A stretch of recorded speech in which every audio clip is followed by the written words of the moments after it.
Bismillahirrahmanirrahim. Assalamualaikum warahmatullahi wabarakatuh. Innal hamdalillah nahmaduhu wa nasta'inuhu wa nastaghfiruh wa na'udzu billahi min syururi anfusina wa min sayyiati a'malina may yahdihillahu fala mudhillalah wa may yudlilhu fala hadiyalah. Asyhadu an la ilaha illallah wahdahu la syarikalah wa asyhadu anna Muhammadan abduhu wa rasuluhu la nabiyya ba'dah. Allahumma shalli wa sallim wa barik ala nabiyyina Muhammad ibni Abdillah wa ala alihi wa ashabihi wa man wala salatan wa salaman ila yaumil qiyamah. A'udzu billahi minasyaitonir rajim. Bismillahirrahmanirrahim. La in syakartum la azidannakum wa la in kafartum inna adzabi lasyadid. Wa qala aidan alam nashrah laka sadrak wa wada'na anka wizrak alladzi anqadha dhahrak wa rafa'na laka dzikrak fa inna ma'al usri yusra inna ma'al usri yusra fa idza faragta fansab wa ila rabbika farghab. Amma ba'du, jamaah salat subuh jamaah sholat duha sholat jamaah yang tadi sholat duha dan jamaah yang hadir pada pagi hari ini yang berbahagia, yang dimuliakan Allah Subhanahu wa taala. Alhamdulillahirabbil alamin. Pada pagi hari ini kita semuanya dikumpulkan dalam majelis yang sangat berkah ini. Yang berikutnya kita juga mendoakan saudara kita yang tadi diumumkan telah dipanggil oleh Allah Subhanahu wa taala. Ibu sinten tadi, Pak? Ibu Ngatwati, mari kita doakan Allahumma ighfir laha warhamha wa'afiha wa'fu anha wa akrim nuzulaha wa wassi' madkhalaha waghsilha bil ma'i wath thalji wal barad wa naqqiha minal khataaya kama yunaqqas thawbul abyadu minad danas wa abdilha daran khairan min dariha wa ahlan khairan min ahliha wa zawjan khairan min zawjiha wa qiha fitnatal qabri wa adzabahu wa adzaban nar walhamdulillahi rabbil alamin. Itu musibah bagi kita dan maka kita doakan dan sudah kita doakan tadi. Dan yang ketiga, kita juga bersyukur atas karunia Allah yang diberikan. Pada hari ini kita diberikan kesehatan dan kesempatan, dan secara pribadi saya bersyukur.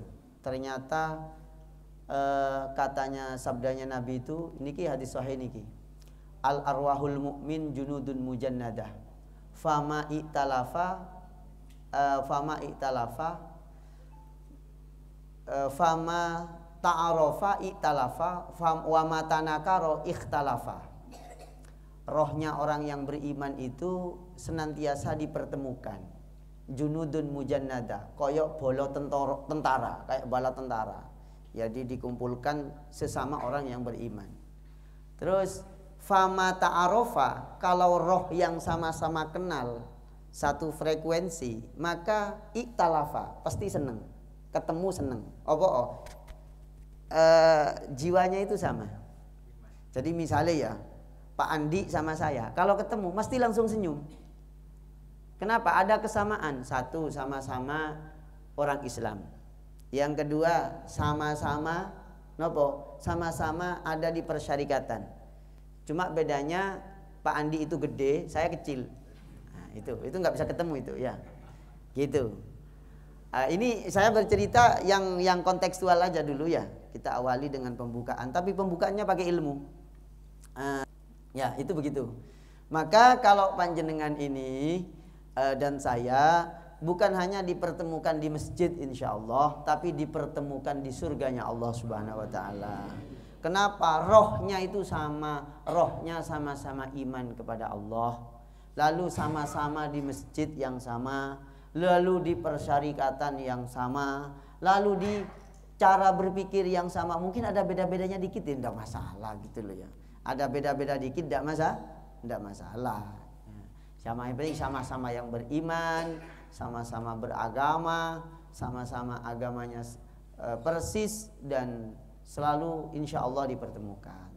Maka di dalam kitabnya Al-Imam Ibnul Qayyim itu, yaitu kitab Ar-Ruh, itu menerangkan bahwasanya wa may yuti'illaha, berdasarkan surah An-Nisa ayat 69, wa may yuti'illaha war rasula faulaika ma'alladzina an'amallahu 'alaihim minan nabiyyin wasiddiqin wasyuhada'i wassalihin wa hasuna ulaika rafiqa. Begitu. Bahwa barang siapa yang taat kepada Allah, lah panjenengan sudah taat kepada Allah nih, bahkan lebih dari yang diperintah gitu ya, sudah lebih dari sholat, war rasulah, dan taat kepada Rasulullah sallallahu alaihi wasallam. Kita sudah sangat taat kepada Rasulullah. Faulaika, maka sesungguhnya mereka, ma'alladzina an'amallahu alaihim, mereka akan bersama orang-orang yang Allah karuniakan nikmat, minan nabiyyin, dari kalangan para nabi, wasiddiqin, dan orang-orang yang dikasih oleh Allah, para nabi, para utusan, wasyuhada, orang-orang yang mati syahid. Panjenengan dan saya walaupun tidak mati di medan perang, nanti dipertemukan karena ketaatan yang sama, gitu loh. Karena ketaatan yang sama. Terus wahasuna ulaik wassolihin, dan orang-orang soleh. Nggih, orang-orang soleh. Walaupun kita amalnya tidak begitu soleh, tapi sudah taat banget. Taatnya itu, ya taatnya kepada Allah dan Rasulullah sama, maka akan dipertemukan oleh Allah Subhanahu wa taala. Katanya Al-Imam Ibnul Qayyim, wal ma'iyah fid dunya wal akhirah. Ma'iyahnya, kebersamaannya itu nanti di dunia sampai akhirat. Akhirnya inilah yang mempertemukan roh kita nanti di akhirat, ya. Termasuk Bu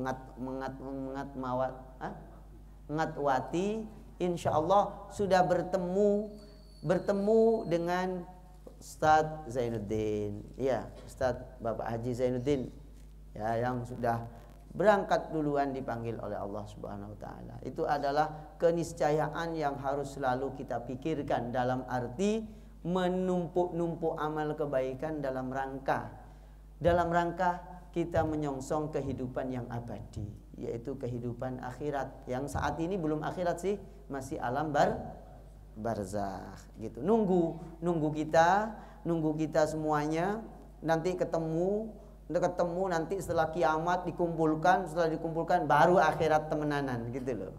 Nah, fasenya itu fase barzakh. Barzakh itu pemisah niku artinya antara hidup dunia dan akhirat yang nanti akan kita temui semuanya di akhir zaman, yaitu di hari kiamat. Nah, termasuk kita ngaji pada pagi hari ini nih dalam rangka kita memperbanyak amal, kemudian kita sama-sama ingin mendapatkan ridhonya Allah Subhanahu wa taala, dan sama-sama ingin mendapatkan pahala, karena kita semuanya ini miskin pahala kalau dihitung antara karunia yang Allah berikan kepada kita ini gini, dengan yang kita lakukan ini, ya, lebih banyak karunianya Allah. Ketaatannya saya dan panjenengan iki kalau dihitung serius dengan kenikmatan yang Allah berikan, ini sama sekali ini tidak nyampe seujungnya kuku kita, saking sedikitnya bila dibanding dengan rahmatnya Allah. Sholat subuh ya cuma 20 menit lah dengan nunggunya, ya, atau 10 menit lah bagi yang telat-telat, yang telat datang ke masjid misalnya. Sholat duhur paling lama 10 menit lah. Lala kita ini ambekan itu sudah berapa ratus jam. Ambekan itu berapa ratus jam. Coba hitung panjenengan itu ambekannya sama saya. Maka kalau kita ini selalu tafakkuru sa'atin, itu berpikir ngangen-ngangen, itu nikmatnya Allah yang diberikan ke kita dengan ketaatan kita. Sajane taatnya kita ini sangat kecil gitu loh. Maka dari itulah kita datang ke majelis ini dalam rangka nabung memperbanyak ketaatan itu kepada Allah. Sehingga nikmat yang diberikan oleh Allah kepada kita ini tidaklah sia-sia. Dikei ambean, dikai ambean di masjid. Dikasih bernafas, nafasnya dibuat bernafas di masjid. Tidak hanya di pasar, tidak hanya di mall, tidak hanya di tempat mungkin tempat hiburan, tapi juga di tempat yang sangat mulia ini. Para jamaah yang dimuliakan oleh Allah Subhanahu wa taala. Pagi ini sudah saya sebutkan kitabnya, yaitu tadi saya menyebutkan kitab Ar-Ruh yang dulu sudah disepakati dan kita mixed, ya, kita hybrid dengan kitab lain. Maka pagi ini saya sebenarnya mau jawab pertanyaan sekaligus memberi kajian. Yang saya bacakan ini kitab Sahih Bukhari, Sunan Abi Dawud, Sahih Ibnu Huzaimah dan lain-lain. Ya. Ini saya berangkatkan dari pertanyaan. Cuma sebelum saya jelaskan keterangannya di kitab yang saya sebutkan tadi nama kitabnya, sebulan yang lalu itu ada jamaah yang nanya di sini, yang pernah nanya saya sebulan kemarin itu datang apa enggak hari ini? Oh panjenengan Pak Gi, ayo panjenengan nanya apa? Tempo hari. Pengurangan kematian, biasanya orang yang meninggal itu kan sebagai pengantar itu kan bunyi gimana orang ini. Oh iya. Ya biasanya Pak Mudin sebegitu nggih. Oke. Jenengan Pak Mudin apa boten? Oh boten, ya udah. Iya. Dure Pak. Kenapa kok saya nanya dulu gini? Takutnya saya jawab pertanyaan orangnya gak ada. Banyak itu jamaah-jamaah Masjid Iku mari nanya ucul, gak ketemu wongi gitu loh ya. Nah, akhirnya saya biasanya mau menjawab itu kalau memang betul-betul krusial dan butuh penjelasan yang detail dari kitabnya. Saya nunggu 1 bulan, saya nggak langsung jawab. Dan artinya yang jawab pun bukan saya, tapi para ulama yang ada di kitab yang saya bacakan. Jadi saya jawab pakai hadis Sahih Bukhari dan syarahnya Sahih Bukhari, namanya kitab Fathul Bari, gitu ya. Sudah saya tulis ini. Bahkan saya sampai konfirmasi ke Pak siapa itu, ke Pak Sas. Pak Sas, itu siapa yang nanya itu ya? Saya lupa namanya itu. Gitu ya. Kayaknya ada 2. Apa lagi pertanyaan satunya? Hah? Kemana adiknya sekarang? Oh belum datang atau mungkin tidak datang gitu ya? Gitu, ya. Ini nanti saya jelaskan ya. Tapi sebelum saya jelaskan, panjenengan saya beri kita ngaji bareng, ya. Kita ngaji bareng, istifadah dengan ilmu-ilmu yang sudah saya siapkan materinya. Tadi sebagian sudah saya kutip di dalam pengajian yang ada di dalam di perumahan UB itu. Pagi ini secara spesifik saya tajamkan persoalannya ataupun saya dalami bersama dalam pengajian pagi hari ini. Nggih. Saya buat pertanyaan dulu, panjenengan biar tertantang gitu ya. Biar tertantang untuk ngaji gitu ya. Saya tanya, misalnya Pak Heru. Pak Heru hadir nggih? Oh, hadir ya. Pak Heru misalnya misalnya turu tidur mulai jam 11 siang, tidur mulai jam 11 siang, bangun jam 4 sore. Apa yang terjadi dalam hal ini? Dalam kasus ini? Pak Heru tidak sholat duhur. Tidak sholat duhur. Yuk napa niki? Lek gak sholat duhur niki. Utang napa mboten? Hutang kan? Hutang. Lo hutang ke BRI aja sampai mati tetap ditagih itu. Apalagi hutang kepada Allah. Lah terus. Lah ini saya kasih konsepnya ilmu ya. Saya ngaji ilmu sekarang ya, ngaji ilmu konsep. Ada enggak hadisnya Nabi keturun mulai jam 11 tangi jam 4? Enggak ada, Pak. Makanya saya mau ngaji ilmu. Nggih. Lek panjenengan golek hadis Nabi turu jam 11, tangi jam 4, ora salat subuh, ora salat, tidak salat asar, enggak ketemu. Apalagi tidur mulai jam 11 siang, bangun jam 7 malam, berarti yang ditinggalkan sholat apa? Zuhur, asar, maghrib. Kenapa? Isya sekarang itu ini bangunnya jam 7.30, setengah 8. Berarti dia akan meninggalkan 3 sholat. Cari hadisnya Nabi atau sahabat yang turu mulai jam 11, tangi jam setengah 8, ya gak ketemu. Maka kita ngaji konsep ilmu. Konsep ilmunya gimana? Konsep ilmunya di dalam kitab Sahih Bukhari. Nah, hadis berarti. Ini hadisnya lalu konsepnya.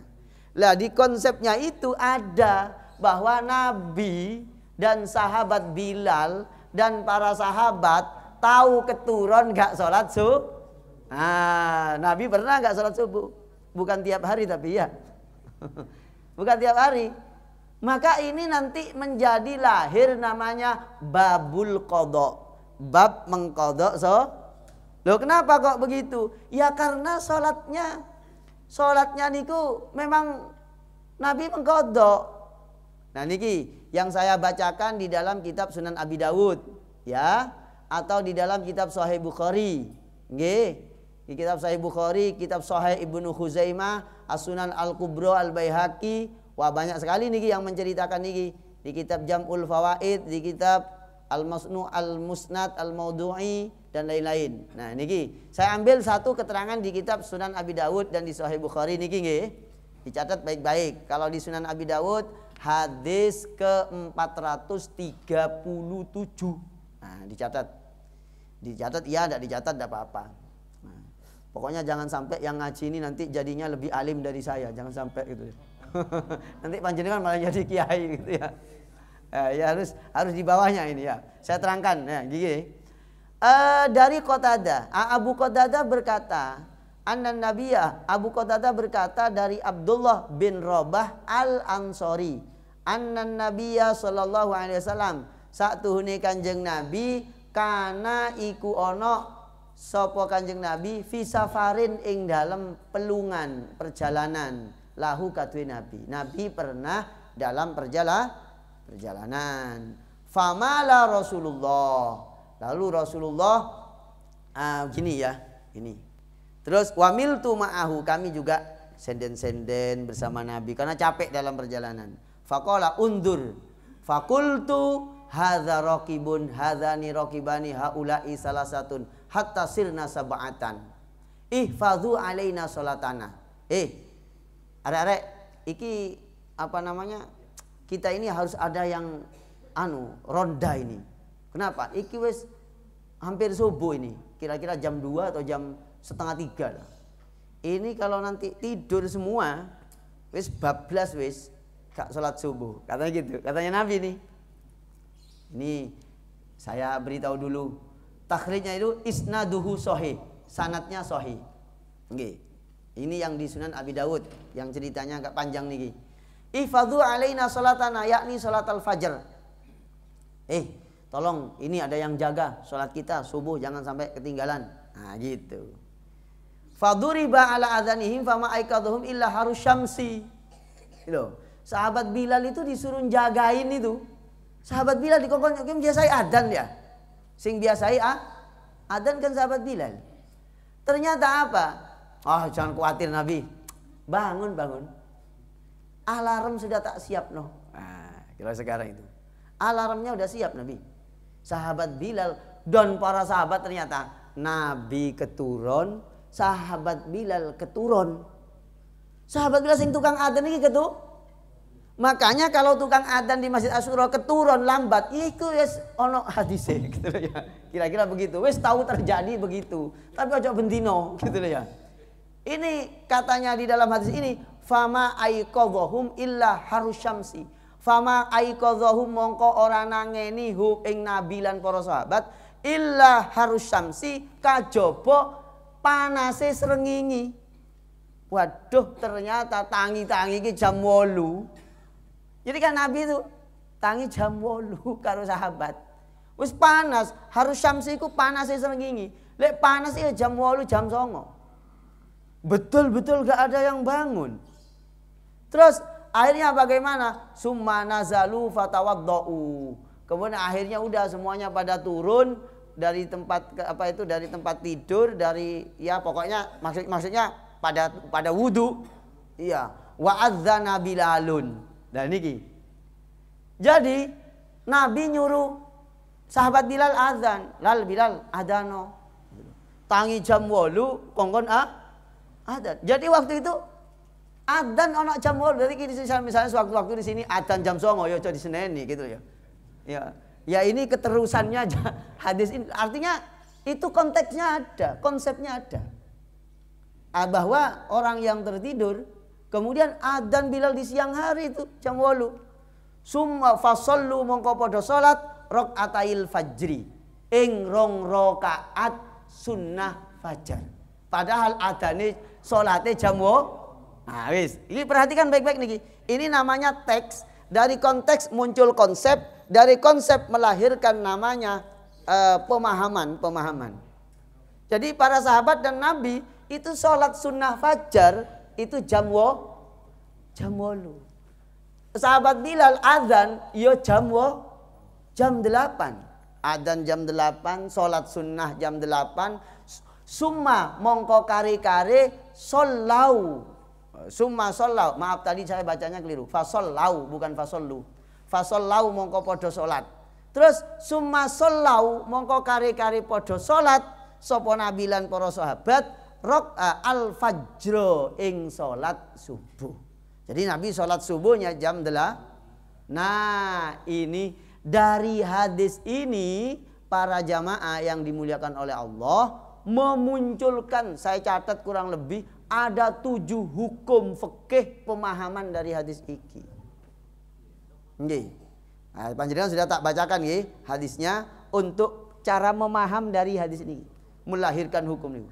Terus faqala ba'duhum li ba'din qad farratna fi sholatina. Ya, sahabat akhirnya ada yang komen begini. Waduh ya opo iki sembrono berarti awak dhewe. Kira-kira begitu. Qad farratna, teman-teman sembrono sapa kita. Faqala Nabi sallallahu alaihi wasallam, mongko ngendikan sapa Kanjeng Nabi, innahu la tafritu fin naum, innamat tafritu fil yaqadha. Niku lho. Loh, ora sembrono lek keturun. Nah gitu. Innamat tafritu angin pastine utawi sembrono iku fil yaqadha, lek dalam keadaan sadar ninggal salat. Fa idza saha ahadukum an salatin, mongko lamun lali sapa ahadukum salah siji sira kabeh, lek kalian itu lali utawa lalai maksudnya ya, fal yusalliha hina yadhkuruha, maka salat ketika kamu ingat. Wa minal ghad lil waqti, sampai besoknya kalau baru ingat, misale hari ini panjenengan ditakdir lupa oleh Allah, mulai duhur, asar, maghrib, isya, subuh, lupa gak sholat. Tuh enggak, kan mungkin saja terjadi. Maka hadisnya ya pakai hadis ini, gitu loh. Lupa. Terus keturun, panjenengan misalnya nanti jam 2 tidur, bangun-bangun itu besok jam 7 hari Senin. Misalnya tidur latihan menjadi ashabul kahfi. Misalnya nggih, yang tidur 300 tahun. Lah maka panjenengan ya kudu salat. Harus salat. Salatnya apa namanya? Namanya salat qadha. Maka saya kan tadi nanya, andaikan Pak Heru turu jam 11 siang, tidur jam 11 siang, bangun jam 4 sore, dicari hadisnya nggak ketemu. Nabi ku nggak tahu nggak turu jam 11, lalu tangi-tangi jam 4, ya nggak ketemu. Jangan cari hadisnya, tapi cari konsep. Nah konsepnya ada di kitab Sahih Bukhari dan di kitab Sunan Abi Daud, Sahih Ibnu Khuzaimah, bahwa Nabi tertidur dan para sahabat dalam perjalanan tertidur mulai jam 2:30 sampai jam 8 Pak, pagi atau jam 7. Nah begitu Pak, itu namanya konsep. Jadi panjenengan jangan terjebak teks dulu. Dari teks itu konsepnya seperti apa, lahirlah namanya ilmu usul fikih. Nah jadi ya kudu ngaji usul fikih, wajib itu. Kenapa? Nanti dari itu ketemu. Soalnya kalau panjenengan nanti kasusnya yang sekarang ini tidak pakai konsep, ya tidak ada semua. Tahu nggak Nabi itu keturun mulai maghrib sampai isuk jam 8? Ya nggak ada. Mau mulai jam 11 sampai jam Isya maghrib. Ya gak ketemu golek hadise, tapi konsepnya yang ada. Konsepnya apa? Konsepnya Nabi tahu keturun karo sahabat Bilal dan para sahabat, pernah tertidur dan para sahabat mulai jam 2:30 pagi sampai jam 8 atau jam 7 Pak. Lahirlah namanya satu dari hadis ini, lahir namanya bab qadha, salat yang ditinggalkan karena tertidur atau lupa atau karena lupa tertidur dan seterusnya. Begitu. Kapan melakukannya? Yadhkuruha, ketika dia ingat atau sadar. Satu. Dapat berapa? Dapat sekarang 2. Tadi sahabat Bilal itu azan jam berapa? Ya azan jam 8 dong, wis harus syamsi kok. Panasnya serengi. Lah sahabat Bilal itu azan siang. Azan apa? Jadi adzan subuh dilakukan waktu siang, hadisnya begitu. Nah, akhirnya muncul hukum fikih. Adzan itu tidak hanya untuk sholat 5 waktu di waktunya, tapi adzan disunnahkan juga ketika sholat itu dikerjakan di luar waktu. Buktinya apa? Lah sahabat Bilal disuruh adzan oleh Nabi jam 8 pagi. Tangi mari wudu, lal Bilal adzano. Adzan jam 8. Makanya lek ono wong adzan jam 8 aja diseneni. Lah iya, sampean belum tahu ilmunya kok nyeneni wong. Ilmunya dulu dalami sampai ngerti dari para ulama-ulama itu. Yaitu karena sahabat Bilal itu oleh Nabi azan untuk sholat qadha. Yang ketiga apa? Nabi itu dan para sahabat sebelum sholat subuh jam 8 tadi itu sholat apa? Sholat Lah ternyata sholat sunnah itu juga boleh diqadha. Sholat sunnah Pak? Gitu. Lah sunnahnya kapan? Ya jam-jam 8 lah. Gitu loh ya. Begitu. Misalnya nih itu ibu-ibu pernah nanya dulu. Ada di ibu-ibu yang nanya malam ngaji malam Kemis itu. Ustadz, kalau misalnya pas datang imam sudah takbir sholat subuh, kita belum sholat sunnah fajar. Ya napa Ustadz? Ya diqadha. Kapan? Engko jam duha iku lho. Nggih. Waktu sholat niat mengkodok sholat sunnah tapi ojo bendino. Lek bendino itu sampean sengaja memang gitu loh ya. Ini sewaktu-waktu sampean biasa sholat sunnah fajar karena pahalanya besar. Pas subuh itu pas imam takbir. Lah sampean waktu belum sholat sunnah Nah, ini dalilnya apa? Ini konsep namanya. Jadi konsep itu usul fikih. Begitu loh. Kalau sampean cari, Ustadz ada enggak keterangan hadis Nabi? Nabi itu pernah waktu ke masjid Abu Bakar sudah ngimami durung sholat fajar. Ya gak ketemu panjenengan goleki. Gitu loh. Kudu persis ya gak iso. Ya tapi konsep. Lah ini konsepnya. Itu 3. Sudah dapat berapa? Dapat 3 hukum fikih. Nah, yang keempat apa? Yang keempat sholat subuh atau sholat yang lain. Nah begitu. Sholat subuh atau sholat yang lain bila ditinggalkan karena tertidur, karena panjenengan lupa, karena apa saja, itu wajib diqadha. Sudah muncul 4 hukum itu. Sholat apa saja. Dalam hadisnya mek sholat subuh, tapi sampean kok golek sholat asar enggak? Ono enggak? Qadha sholat asar. Yuk gak ketemu. Qadha sholat duhur. Yuk gak ketemu. Yang ada konsep. Gitu loh. Ini namanya mencerahkan dan mencerdaskan, insyaallah. Gitu. Soalnya orang itu kadang keliru, nggak nanya konsepnya, tapi nanya teksnya. Lah teksnya itu udah berhenti. Teks Quran, teks hadis sudah berhenti, nggak mungkin turun lagi. Maka yang dicari konsep dari teks yang ada itu, gitu. Sehingga lahirlah qadha salat sunnah, qadha salat wajib, begitu. Dari mana? Ya dari hadis fikih.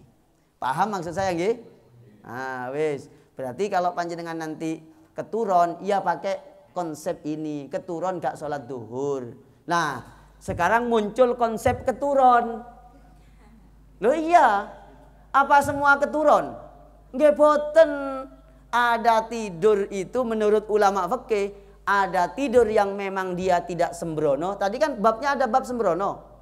Kalau tertidur itu tidak Nah, tapi kalau kita ini tidur, misalnya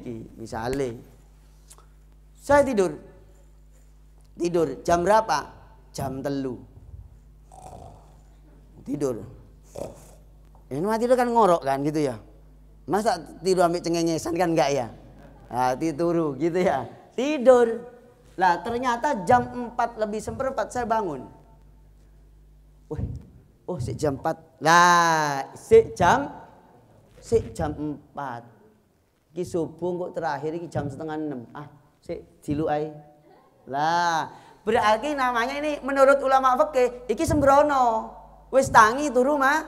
Nah, maka perlu dijelaskan secara fikih. Yang begini sembrono. Yang Nabi tadi itu memang tidak bangun sama sekali, langsung bangun. Lele tahu tangi turu mana sembro? Tetap kodok? Iya tetap kodok. Karena dia sembrono karena tidur tadi itu. Gitu. Tetap dia punya hutang kepada Allah, wajib dilakukan kodoknya. Begitu Bu. Itu sembrono namanya. Hitungannya nambah dosa. Nambah dosa apa? Wis tangi kok turu mah. Nah, contohnya nopo? Alarm wis bunyi sampean pate. Itu jamaah PCM sukun banget gitu loh ya. Alarm wis bunyi dipateni. Nah, gitu. Ini ilmu tinggi loh. Mempelajari konsep ilmu tinggi. Ini usul fikih. Usul fikih niki namanya. Lalu lahir fikih. Begitu. Nah, niki para jamaah yang dimuliakan oleh Allah Subhanahu wa taala. Nah, kita karena ngajinya singkat-singkat dan saya juga bersukaria hari ini karena sudah disuruh percepat ngajinya tadi nggih. Iya, saya senang banget itu ya. Karena sudah sejak subuh ngoceh ini saya gitu loh ya. Jadi sekarang jawab pertanyaan. Jawab pertanyaan. Yaitu pertanyaannya bocoran malaikat mungkar nakir atau apa tadi? Mudhin gitu. Oke, nambah ceramah maksudnya. Oh, tak kira nambah ceramah gitu ya. Monggo. Monggo, gimana, Pak? Selama ini ngapunten Ustaz. Pemahaman kita terutama Muhammadiyah hampir tidak ada qada salat. Oke. Dengan hadis itu berarti ada qada salat. Tapi pertanyaannya adalah orang yang tidak sadar hari Senin itu, kemudian Selasa, Rabu, Kamis 4 hari. Kemudian oleh Allah alhamdulillah beliaunya siuman dan sadar. Selama Senin, Selasa, Rabu dan tidak salat, bagaimana apakah juga qada atau bagaimana? Begini, ini kan sudah cari hadisnya nggak ketemu ya. Kira-kira ada nggak hadisnya itu? Nggak ada, pasti nggak ada sudah. Yang pinter saja kayak saya itu sudah memastikan nggak ada. Apalagi panjenengan tambah nggak mikir gimana ini, di mana nyarinya kan gitu ya.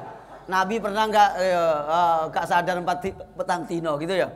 Nah, sama nyari hadisnya Nabi nggak sadar petang dino, di ketemu loh. Iya toh? Itu mesti terjadi di rumah sakit. Iya toh? Orang yang praoperasi di anestesia dulu, lalu di apa ya? Ya di bius dulu, otomatis nggak sah. Nah, ketika dia tidak sadar, kewajibannya sholat gugur. Saudara ya. Nah, cuma sebagian ulama memahami begini, tidak sadarnya dia itu disengaja apa karena sakit. Iya toh? Nah, maka dari itulah begini, saya sampaikan kedua-duanya akhirnya. Para ulama berbeda pendapat cara memahami orang yang ninggal sholat. Kalau tadi itu kan ninggal karena tidak sengaja. Karena bukan kelalaian. Iya toh? Tapi hadisnya itu secara umum bahwa orang yang meninggalkan sholat itu harus sholat ketika sadar. Tadi kan begitu. Bahwasanya Nabi mengatakan fal yusalliha hina yadhkuruha. Lah niki lho. Maka sholato sapa ahad hina yadhkuruha nalikani sadar utawa eling. Begitu ta? Nah, maka ada 2 cara pemahaman. Jika ditinggalkan bukan karena kufur kepada perintah sholat, itu harus digenti setelah sadar. Tapi sebagian ulama tidak.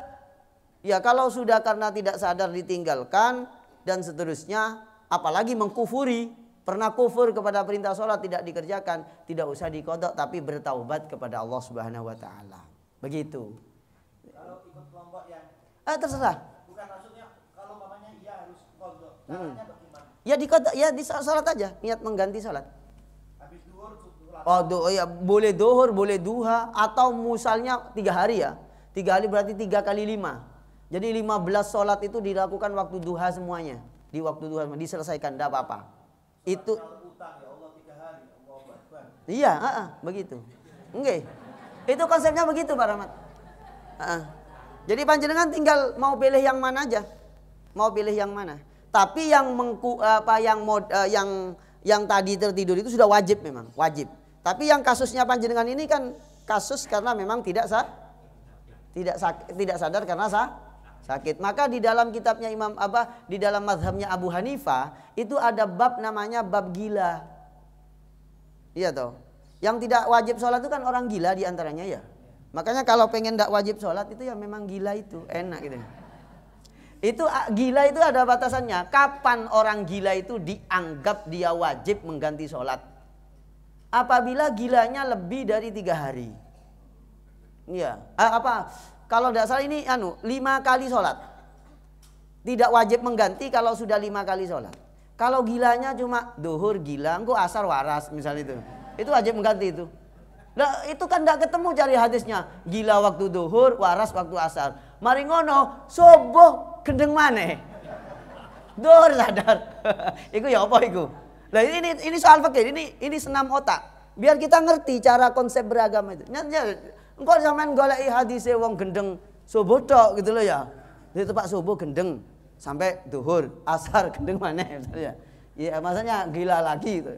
Itu maka dalam konsepnya Imam Abu Hanifah itu orang mengqadha itu ada bab qadha salat namanya ya. Bab qadha salat itu apabila orang itu tidak sadar atau gila ya, gilanya itu taqatta'a.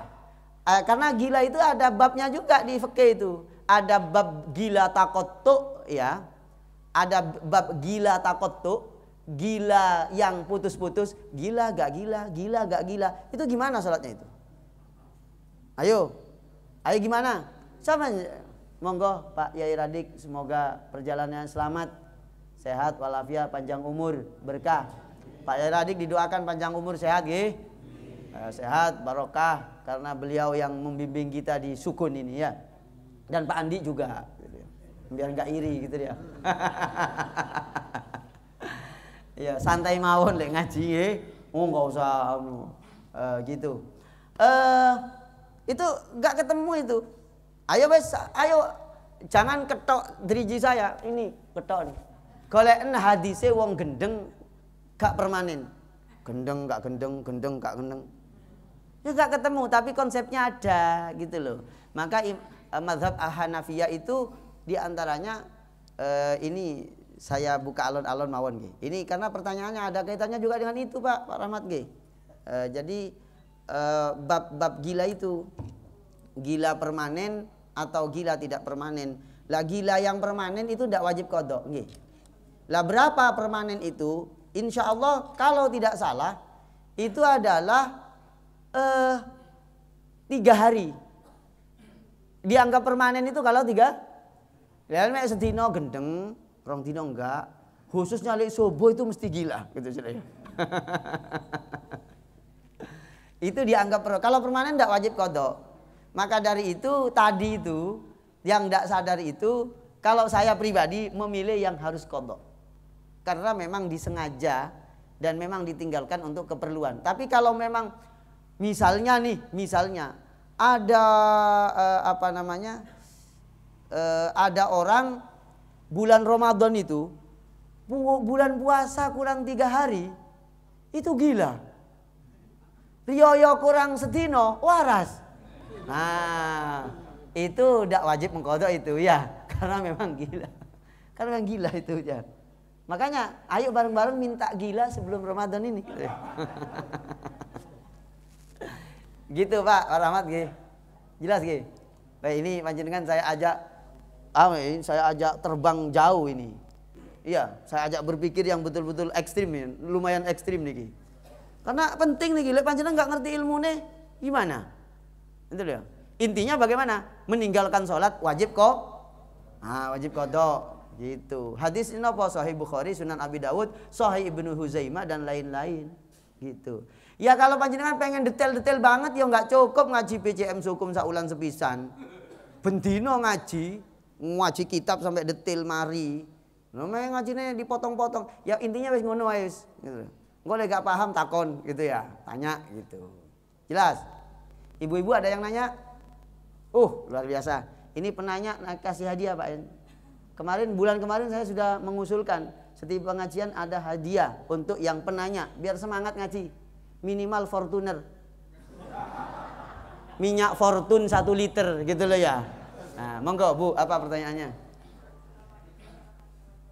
Waalaikumsalam warahmatullahi wabarakatuh.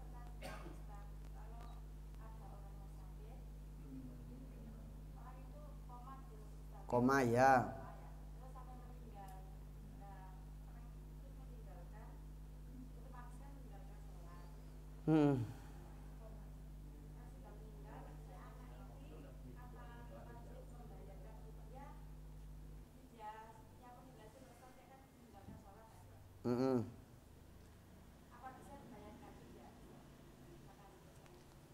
Ini persoalan fikhiyah nggih. Nggih, monggo. Ini namanya persoalan fikhiyah. Kalau orang yang sudah meninggal karena karena memang sakit, ya koma. Kalau udah koma, ini saya jawab dari majelis tarjih dulu. Ya, nih dilihat di papannya ini. Hutang orang yang meninggal dunia dan dasar hukum sholat fidyah. Niki nggih. Pertama menurut tarjih. Nggih. Pertama menurut tarjih ini sesuai dengan pertanyaan panjenengan bahwasanya orang yang ini jawaban membayar atau melunasi hutang adalah sebuah kewajiban. Hutang duit wajib. Nggih. Hutang uang atau hutang yang berhubungan dengan materi itu wajib. Kemudian yang berikutnya ini kalau di fatwa tarjih ya. Orang yang berhutang itu kemudian meninggal wajib dibayar melunasi hutangnya. Kemudian yang berhubungan dengan sholat fidyah kalau menurut tarjih itu tidak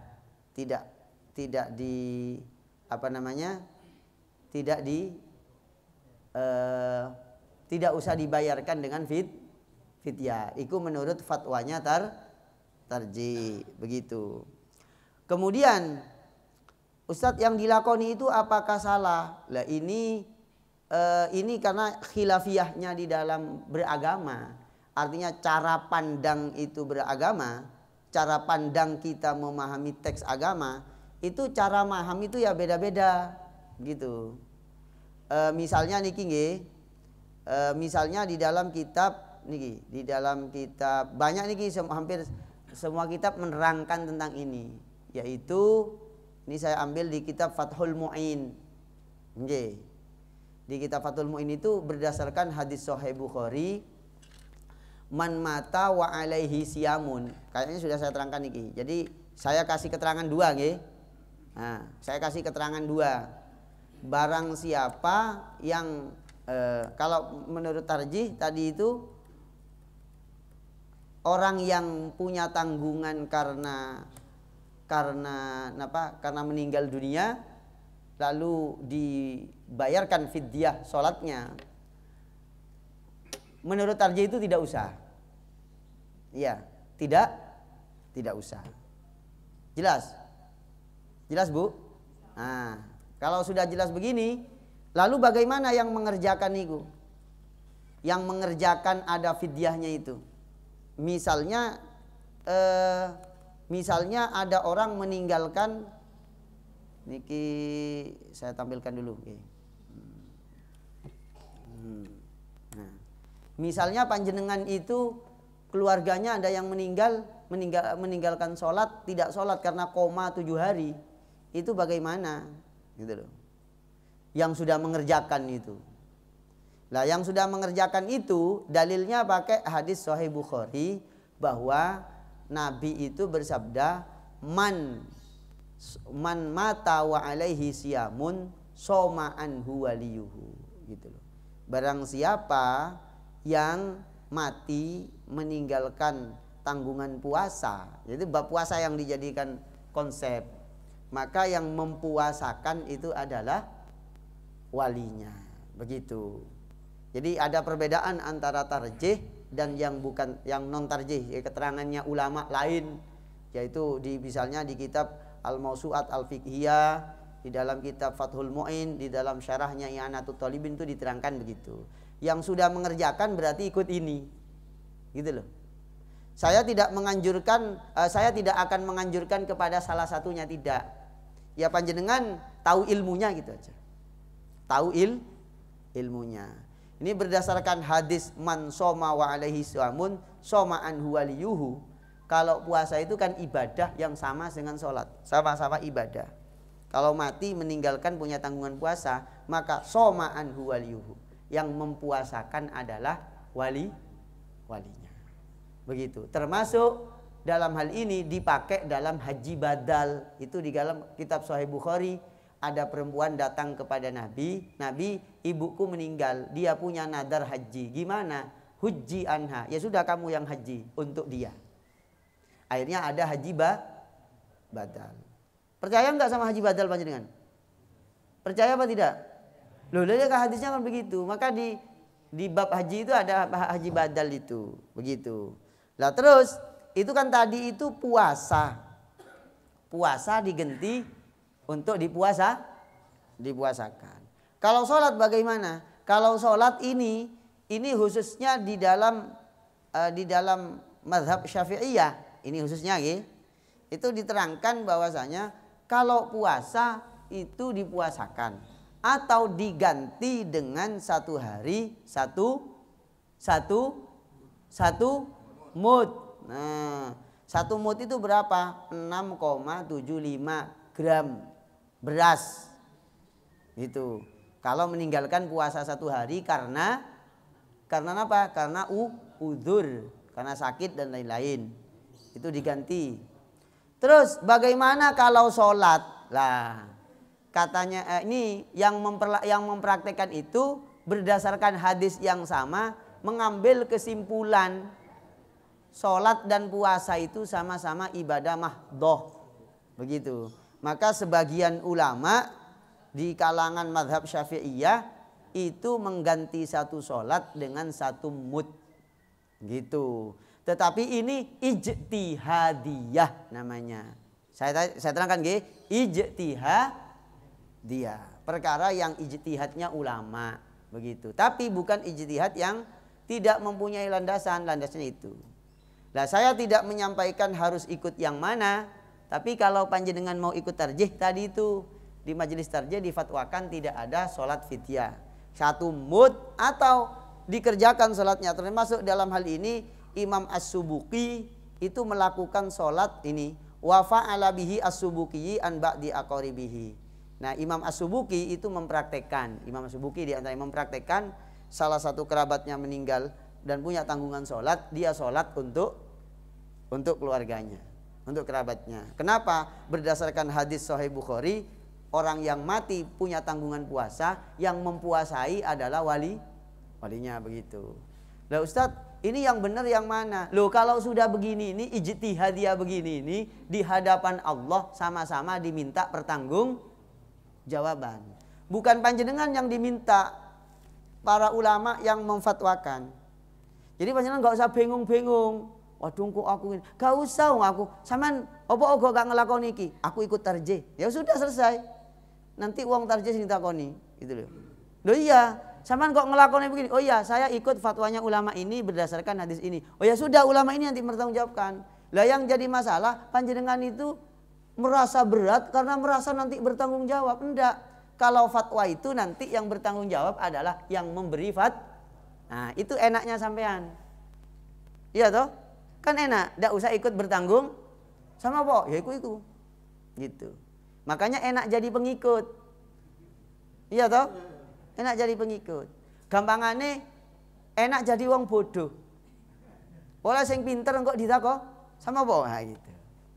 Dalam banyak hal itu enak wong bodoh, gak ikut-ikut bertanggung jawab. Tapi ya jangan semuanya pilih jadi orang bodoh. Gitu loh. Nanti yang nerangkan siapa? Gitu ya.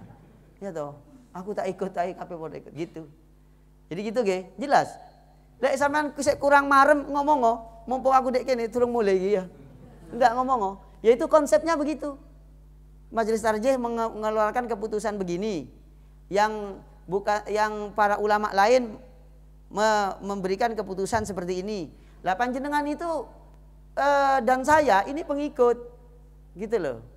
Panjenengan nyaman-nyaman aja gitu loh.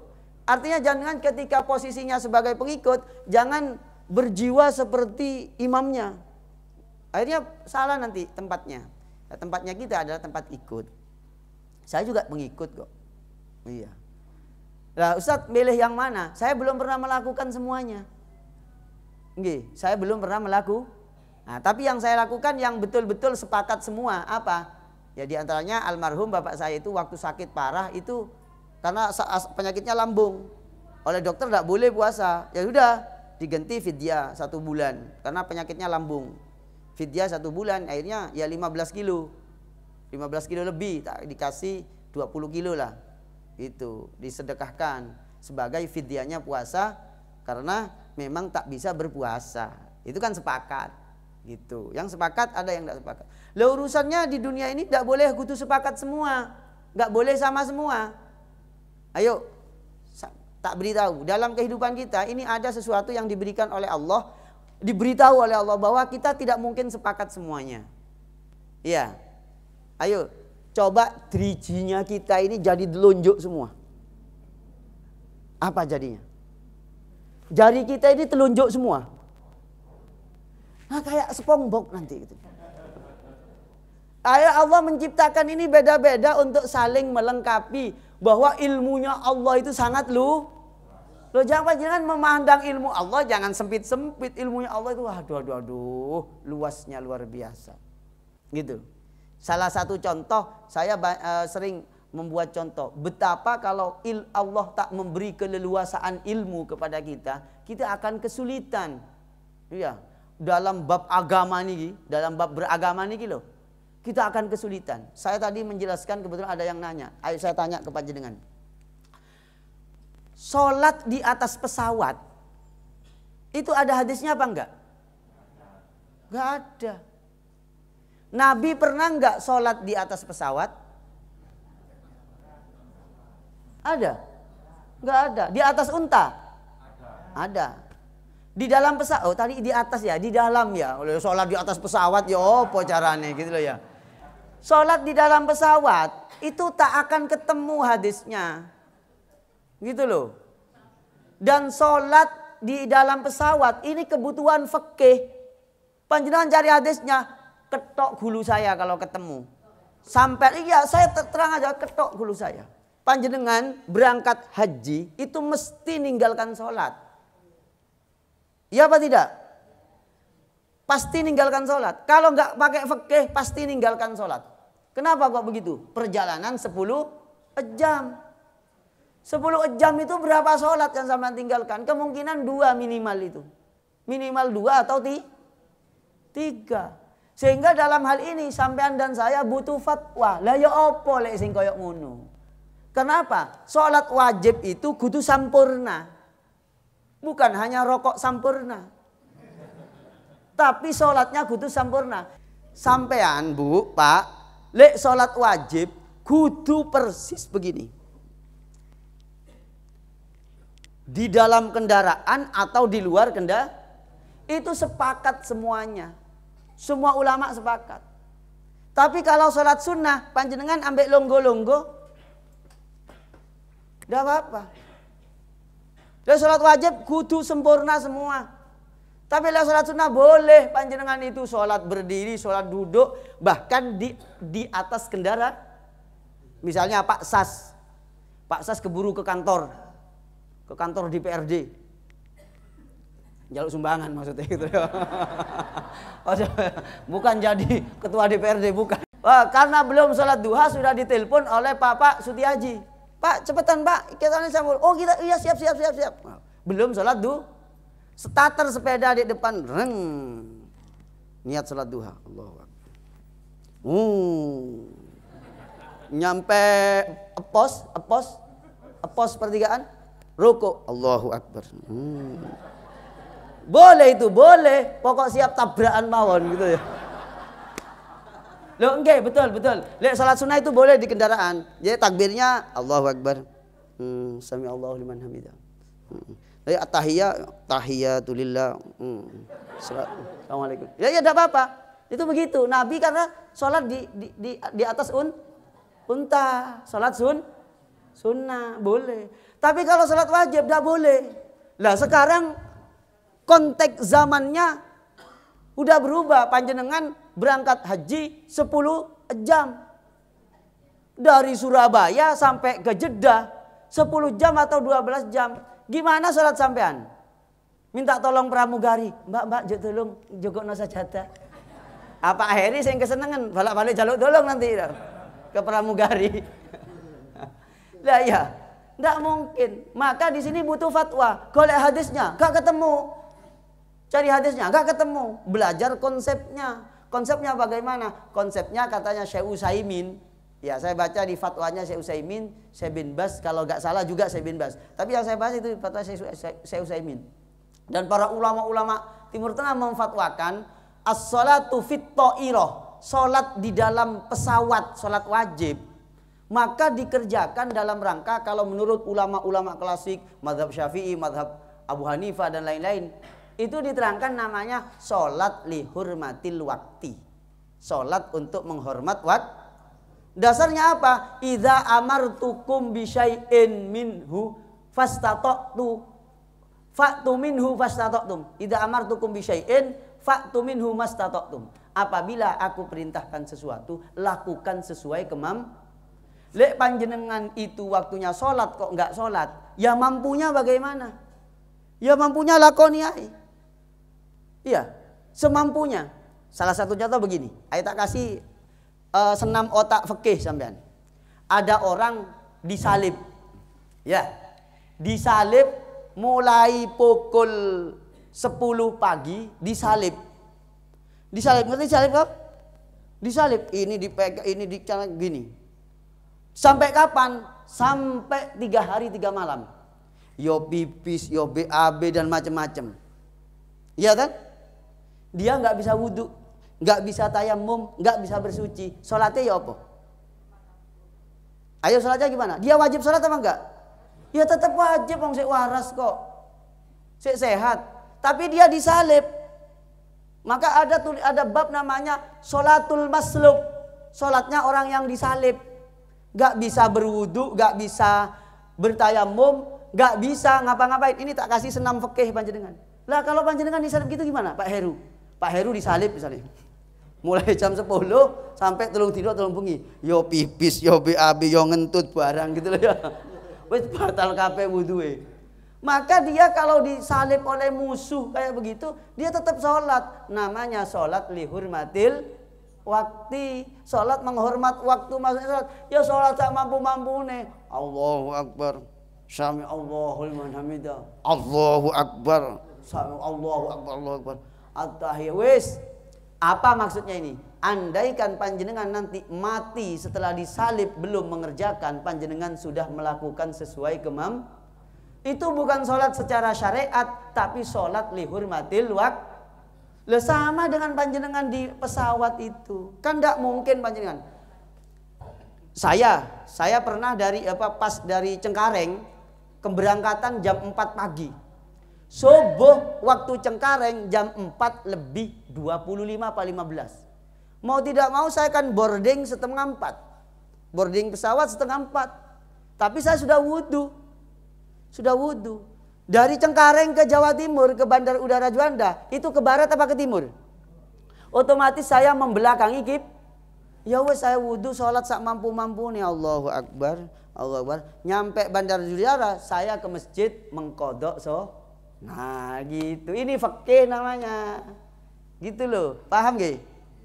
Ini baru tahu apa sudah tahu sebelumnya? Baru tahu sampean, belum tempe berarti. Nah, ini ngaji begitu Pak. Loh kalau panjenengan ndak ngaji temenanan, gak ketemu panjenengan ya apa? Iki apa salat gue kira gitu loh ya. Iki berangkat mulai zuhur ketemune subuh di Saudi. Lah ya itu salatnya lihurmatil waqti. Ndak tahu ya yang sudah yang haji itu apakah pakai sholat lihurmatil waktu apa kodok atau memang gak sholat, saya tidak tahu. Gitu loh ya. Tadi itu ada kebetulan juga dibahas masalah ini. Jadi begitu, Pak. Maka yang begini-begini ini mesti nanti yang tak terjadi ini mesti muncul hal-hal yang berbeda. Lah panjenengan jangan ngarep semuanya kudu podo, enggak boleh. Itu udah mungkin itu, udah mungkin bingit. Ya, enggak mungkin bingit, enggak mungkin banget. Jadi ada yang ittifaq, yang ada ikhtilaf begitu. Nah, tapi kalau yang tadi masalah sholat di dalam kendaraan itu yang wajib itu gitu. Ya panjenengan enggak usah nanya, Ustadz, kalau sekarang saya di dalam kendaraan, di dalam mobil macet di tol misalnya ya. Nyarian itu gimana? Ya wis sampean kira-kira dewe. Tadi konsepnya kan sudah ada bahwa semampu. Setelah itu dikodok. Loh apa dalilnya? Loh tadi itu Nabi kan tadi mengkodok tapi kan tidak karena sembrono, karena memang situasional gitu. Nah ini kan belum sholat namanya, masih karena lihurmatil wakti dilakoni semampu. Apa manfaatnya ini? Ya manfaatnya kalau lihurmatil wakti, andaikan panjenengan mati belum mengkodok, panjenengan tidak punya hutang karena sudah melakukan sesuai kemampuan gitu. Wah ini namanya fikih, konsep dan fikihnya, usul dan fikihnya begitu. Semoga dimudahkan rezekinya bapak-bapak, ibu-ibu, anak putune dijaga oleh Allah, diberikan ketaatan, kesalehan dan lain-lain. Allahumma sholli ala Muhammad wa ala ali Muhammad kama shallaita ala Ibrahim wa ala ali Ibrahim wa barik ala Muhammad wa ala ali Muhammad kama barakta ala Ibrahim wa ala ali Ibrahim fil alamin innaka Hamidum Majid. Ya Allah istajib du'ana, istajib su'alana, waqdi hajatina wa hasil wa balligh maqasidana bimahabbatina ila nabina Muhammad sallallahu alaihi wasallam walhamdulillahi rabbil alamin. Kurang lebihnya mohon maaf nggih. Semoga menjadi ilmu yang manfaat dan berkah. Subhanakallahumma wa bihamdika asyhadu an la ilaha illa anta astaghfiruka wa atubu ilaih. Assalamualaikum warahmatullahi wabarakatuh.